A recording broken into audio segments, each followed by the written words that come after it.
Hello तो का हाल बा भाई लोग, सब लोग ठीक हो खम जा हमारा उम्मीद से।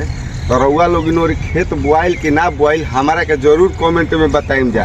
हमनी और देखी धान हमनी के बो देले बनी जा आ पूरा हरा भरा लगभग पूरा बधार हुए गुल बा।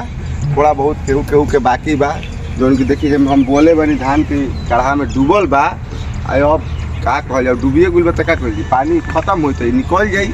आई देखी धान सब बुआ गुल बा।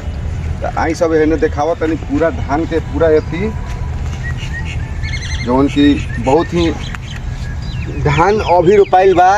तो देखी कैसे मुरझाइल बा।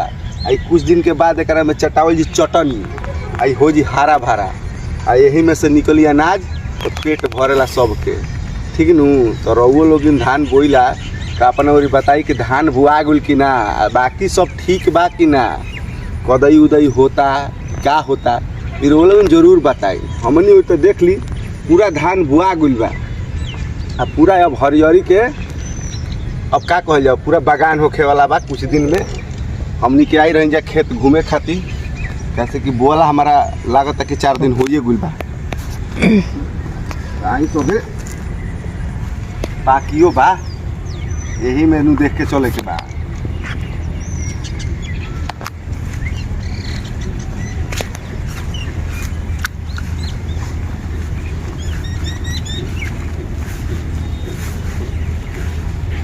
देखी सब बुनी पानी पड़त रहता, मौसम बहुत बढ़िया बा, भगवान के सब कृपा हो ठीक न।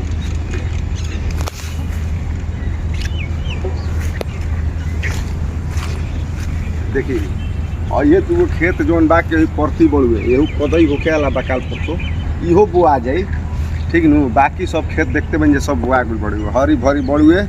रउआ लोग इनके कृपा रही तो हमार चैनलो हरी भरी हो जाई ठीक न। तब अच्छा लागता नु धान के रोपनी में कदई करत में कदई रवा लोग इनके ना देखनी ये चलते कोई दिन पूरा बारिश होता रहे हम ये चलते आ जाइल बनी आ जोनी है तो सोचनी है कि रवा लोग इनके वीडियो बना दे आ दिखाई कि कैसे हमनी के पूरा धान रोपा चुकल बा आ धान बहुत फर्स्ट क्लास बा। तो रवा लोग इन बोई आ धान के खाए के अनाज उपाय करी, घर में बैठला से कुछ ना होई ठीक न।